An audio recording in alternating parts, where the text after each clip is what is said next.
Hey guys, what's up? It's Leaf here. Today we're talking about Agatha, and why, if you want to win games in Marvel Snap, you should most certainly not be playing Agatha. She is among the worst, if not the worst. In my opinion, she is the worst card in the game. Why is that?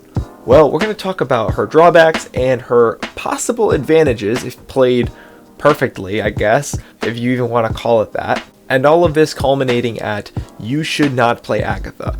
But if you really want to, this is probably how you should do it. So now for some basic information on how Agatha works that you probably already know. She does not start in your deck. You have an 11 card deck. Agatha always starts in your hand, and then you draw your 4 cards you do by turn 1. So by playing Agatha, you get the added benefit of more consistently going through your deck because you have an 11 card deck. Also to note, her being 14 power is above rate for a 6-drop card, even though not by much. Giganto, his drawback is not that bad. You can only play him in the left lane, and he's also 14 power. In my opinion, if they wanted to make Agatha at least okay, she would have to be a 15 or 16 power card. So now for the major drawback of Agatha, she plays your cards for you. You have no control over where she puts the cards, and if she can play a card, it is completely random as to which card she will pick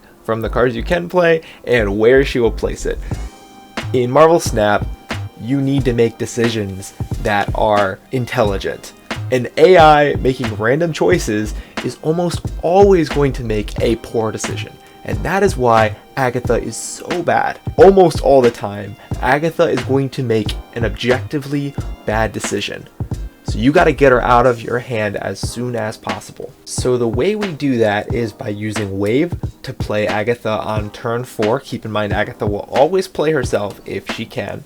And we also have Lady Sif, so that it will discard the highest cost card in our hand, which will always be Agatha, because we only have 5 cost cards in our hand, besides Chavez at the end of the game.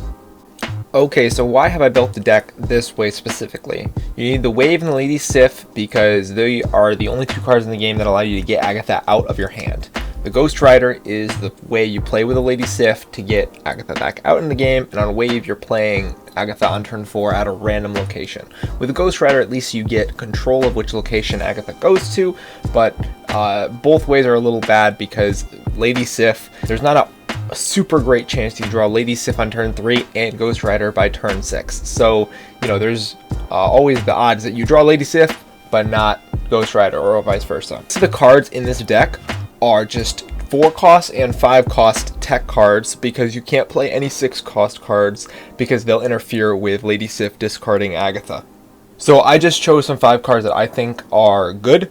You think about Claw is able to reach another lane, Captain Marvel and Vision are able to reach other lanes as well and be moved around as needed.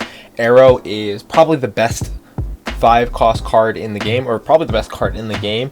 She's really good with this deck because she's pretty much the only thing allowing us to win games. Sometimes it feels that way.